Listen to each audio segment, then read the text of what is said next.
સર્વે સાવધાન થઈને સાંભળો. એક વાત કરીએ છીએ અને તે વાત તો સ્થૂળ છે, પણ સુધી સુરત દઈને સાંભળશો તો સમજાશે, નહીં તો નહીં સમજાય. પછી સર્વે હરિભક્તે કહ્યું છે, હે મહારાજ કહો. પછી શ્રીજી મહારાજ બોલ્યા છે, પરમેશ્વરના ભક્ત હોય તેમાં કોઈકને ધર્મનિષ્ઠા પ્રધાન હોય ને કોઈકને આત્મનિષ્ઠા પ્રધાન હોય ને કોઈકને વૈરાગ્ય નિષ્ઠા પ્રધાન હોય ને કોઈકને ભક્તિ નિષ્ઠા પ્રધાન હોય, અને ગૌણપણે તો એ સર્વે અંગ સર્વ હરિભક્તમાં હોય છે.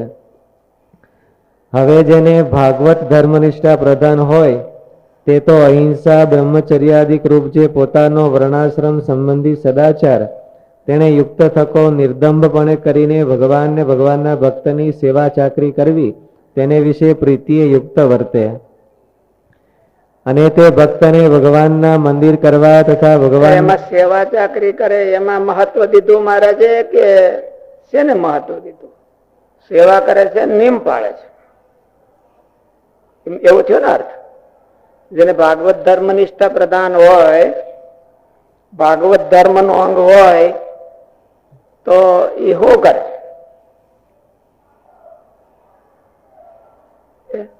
અહિંસા બ્રહ્મચર્યાદિક ધર્મને મુખ્યપણે પાળતો થતો ભગવાન ભગતની સેવા કરે.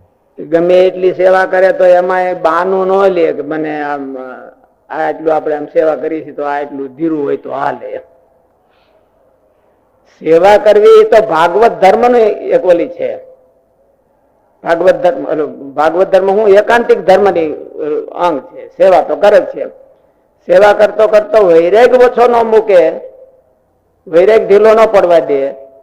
સેવા કરતો કરતો આ નિયમ ધીરા ન પડવા દે.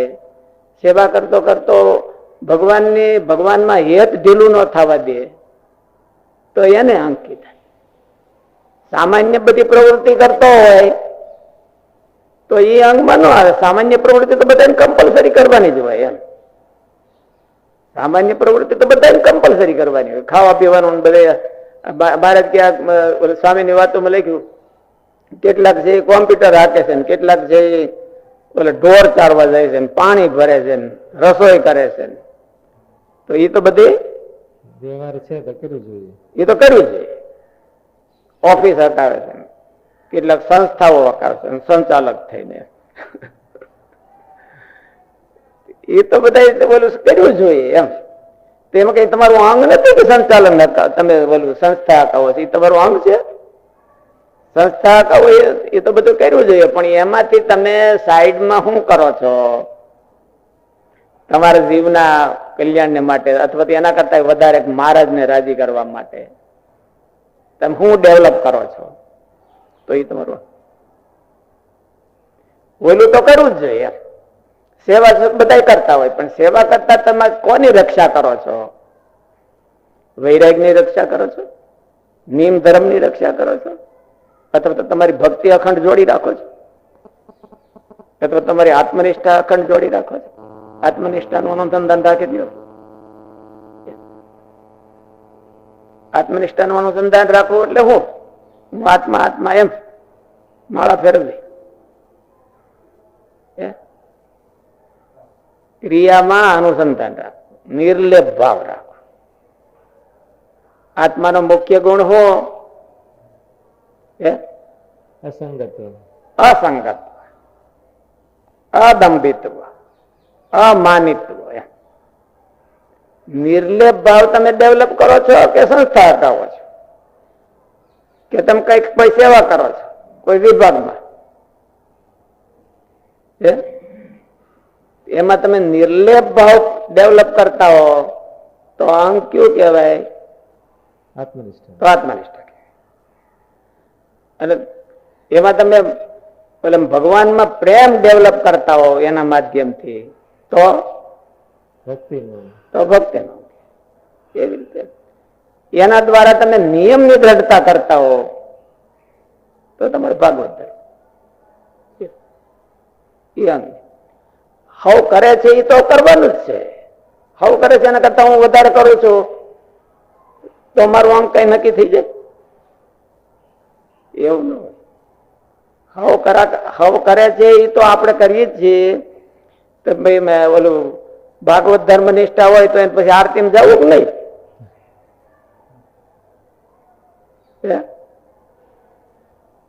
પંક્તિમાં જમવા આવવું કે નહીં?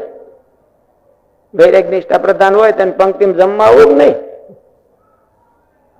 હવ કરે છે તો કરવાનું, પણ એ કરતા કરતા આપણે બીજા કરતા વિશેષ શું કરીએ છીએ તો એ આપણું અંગ હોય, અને બીજા કરતા વિશેષ કઈક ડેવલપ કરવું જોઈએ. નહીં તો કઈ નથી કરતો તો હવ ને હાલ્યો જાય છે તો એમાં એનું અંગ શું કયો? હવ ની હાલ્યો જાય છે તો ઢળાતો જાય છે, એમાં કઈ એનું અંગ નક્કી ન થયું. એ કઈ વિશેષ નથી કરતો.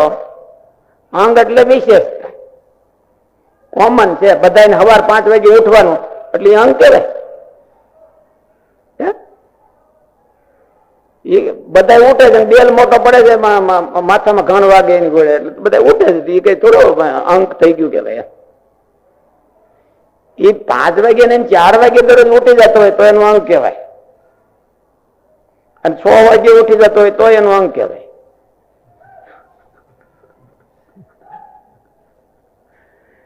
વિશેષ શું કરે છે? ભગવાનને રાજી કરવા માટે. હવ કરે છે તો બધાને કરવાનું એમ. કોઈક ભંડારમાં સેવા કરે છે તો કોઈક ઓફિસમાં સેવા કરે છે તો બીજી સેવા કરે છે, તો એનાથી કઈ તમારું અંગ ન થઈ ગયું કહેવાય. ઈ કરીને તમે વિશેષ શું ભગવાનને રાજી કરો? બીજા ન કરીએ કેવું તો તમારો અંગ, તો પછી એક અંગ ફતે કહેવાય. એ અંગ જ કહેવાય. હાલો સેવા કરો છો, સેવાનું અંગ કહેવાય. પણ સેવામાં બધાને બોલાયા કે હાલો ભાઈ આ ખટારો ઉતારો છે ને આપણે આવ્યા છે મારી સેવાનું અંગ થઈ ગયું, એ તો બધાને બોલાવ્યા છે. એટલે એકલા બધા તમે નવરાવાનું શું કરવા માંડી પડો છો તો એમ, અને એ તો ઓળખવાનું છે. માલિપા મારી માલિપા હું પડ્યું છે એ મારે ત્યાં જોઈને અરીસો છે કે એમાં પોતાનું મોઢું જોવું. ઓલો અરીસો હોય એમાં મોઢું દેખાય, આ અરીસો હોય એમાં શું દેખાય? અંતર દેખાય. આ અરીસામાં આપણી વૃત્તિ દેખાય કે આપણી વૃત્તિ ક્યાં છે, અને એ જોઈને આપણે અંગ આપણું ડેવલપ કરવાનું છે. ઓળખવાનું શું કરવાને? ડેવલપ કરવા માટે આપણું અંગ પેલા ઓળખીએ અને પછી ડેવલપ કરીએ અને પછી આગલા અંગમાં જાય. પછી પ્રગતિ કરવાની છે. પછી કઈક પ્રગતિ કરે તો અંગ ઓળખ્યું એનું પ્રમાણે. મારું અંગ આ છે ને ઓલાનું આ છે ને એટલું કેવું ન.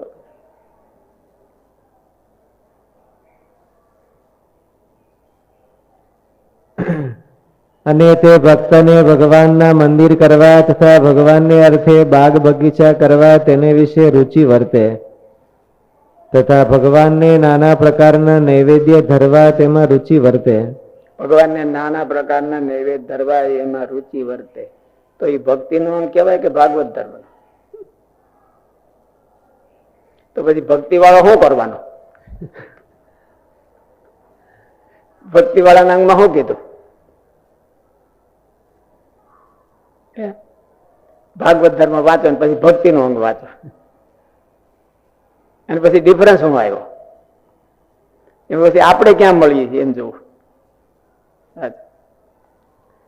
અને તે ભક્ત પ્રેમે કરીને શું કીધું આમાં? અને તે ભક્તને ભગવાનના મંદિર કરવા તથા ભગવાનને અર્થે બાગ બગીચા કરવા તેને વિશે રુચિ વર્તે, તથા ભગવાનને નાના પ્રકારના નૈવેદ્ય ધરવા તેમાં રુચિ વર્તે. અને ભગવાનના મંદિરમાં તથા સંતની જાયગામાં લીપવું તથા વાળવું તેને વિશે રુચિ વર્તે.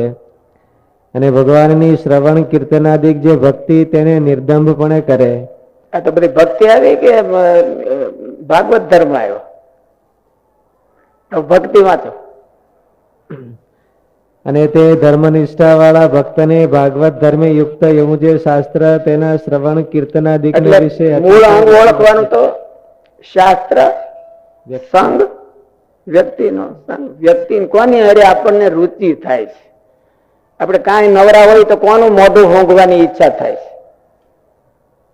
કુતરા બે ઓલા ગરુડિયા બે મળે એટલે શું કરે? હું એકબીજાને મોઢા હોંગે.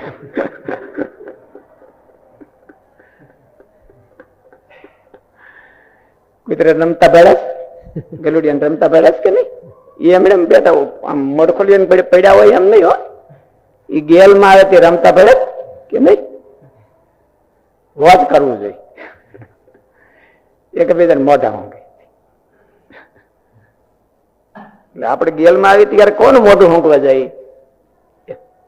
તો આપણું અંગ ન્યા હોય, ન્યા આપણું અંગ લઈને બેઠા હોય.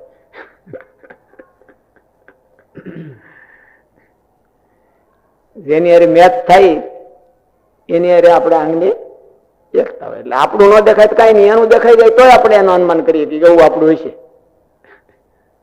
એનું દેખાઈ જાય તો આપણને ઓળખાઈ જાય તો આપણને ખબર પડી જાય કે આપણું અંગ એવું હશે. અને શાસ્ત્રમાં વચનામૃત કે એ બધા શાસ્ત્ર છે એ કેના અંગ કહેવાય? જ્ઞાન. વચનામૃત, ગીતા, ઉપનિષદ એ બધા જ્ઞાન. અને ધર્મના અંગ સત્સંગી જીવન છે એ બધા નિયમ ધર્મ બધા. અને વૈરાગ ના નિષ્કુળાન કાવ્ય છે એ બધા વૈરાગ ના કહેવાય. સાંખ્ય શાસ્ત્ર છે, યોગ શાસ્ત્ર છે એ બધા વૈરાગ ના કહેવાય. યોગ શાસ્ત્ર વૈરાગ્યમાં આવે કે ભક્તિમાં? વૈરાગ છે. યોગ શાસ્ત્ર માં ભક્તિ નો આવે, વૈરાગ. સાંખ્ય ને યોગ બે ભેળા છે. એમાં છૂટવું કેમ એના જ ઉપાય છે. રાજા યોગ શાસ્ત્ર ના હોતે. અને ભક્તિ નિષ્ઠા પ્રધાન હોય તો ચરિત્ર ગ્રંથ, ભક્ત ચિંતામણી, હરિલીલામૃત, એમાં આપણને વધારે બધા કરતા રુચિ થતી હોય તો આપણું અંગ પેલા તો થોડા થોડા અંગ વેલા નક્કી કરવા. બધી 25મા વચનામૃતમાં કીધા છે, અંત્યના 25મા વચનામૃતમાં કે એકાદે કે ઠેકાણે આપણું જીવ બંધાણો છે કે નહીં, એમ સેવા, ત્યાગ, વિશ્વાસ એવું બધું કીધું. એ હોતે જોઈ જવા દે. એના કરતા એમ કે ભાઈ સેવા કરવાનું અંગ ને આ કરવાનું અંગ ને એમ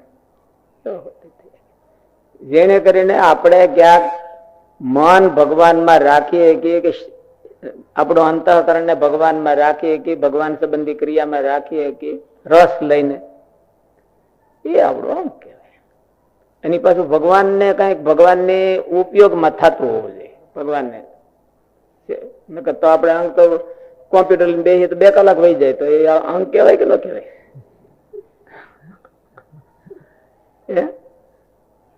હવે તો બધા પથારીમાં ઓઢીને ઓલું કરતા હોય છે ને મોબાઈલ, તો એ અંગ કહેવાય કે ન કહેવાય?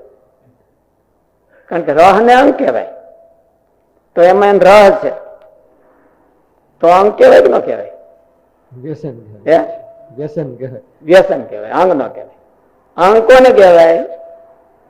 રહ હોય અને પ્રોગ્રેસ થવો જોઈએ. ભગવાનની કઈક સેવા થવી જોઈએ, સત્સંગની કઈક સેવા થવી જોઈએ, સંસ્થાની કઈક સેવા થવી જોઈએ, અને પાછો રહ હોય તો એને અંગ કહેવાય, ઓલું વ્યસન કહેવાય. ખાલી આપણો પ્રાઇવેટ રસ હોય તો એને વ્યસન કહેવાય. અને આ થતું હોય, સંસ્થાનું કામ થતું હોય, મહારાજનું કામ થતું હોય, સત્સંગનું કામ થતું હોય, આપણા જીવનું સારું થતું હોય, અને એમાં રહ હોય તો એના અંગ કહેવાય. અને તો જ મારે કે ઓલું કીધું એવું થાય, ભૂલી જાય. એને બીજા ઘા છે આપણે ઓલા કે માથે ચાદર ઓઢીને મોબાઈલ જોતા હોય તો આપણને એમાં ઘા મટે કે વધે? અમુક ને એમ થાય મારો ટાઈમ ગયો. એમાં ઘા મટે નહીં, ઘા પીડા, ઘાની પીડા ઓછી ન થાય. ઘાની પીડા મટી જવી જોઈએ કે આજ આપણો ટાઈમ છે એ લેખે ગયો અને મહારાજમાં આપણે નજીક થયા તો એને અંગ કહેવાય.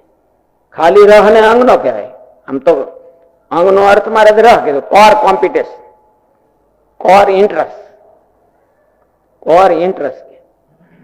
અને કોર ઇન્ટરેસ્ટ હોય, કોર કોમ્પિટિશન હોય, એમાં કોર ઇન્ટરેસ્ટ જ હોય. એની ઇન્ટરેસ્ટ વધારે હોય તો જ એને કોર કોમ્પિટિશન. પણ એ કેવો હોવો જોઈએ? મહારાજને કઈક ઉપયોગમાં હોવો જોઈએ, આપણા જીવના કલ્યાણમાં કઈક ઉપયોગમાં આવે એવો હોવો જોઈએ. હવે એ તો પોતાને ક્યાં રહ છે એ તો ખબર ન પડી જાય જલ્દી. પણ હરીસામ જોવે જ નહીં. પોતાને ક્યાં રસ છે ખબર પડી જાય અને અંગને ઓળખે.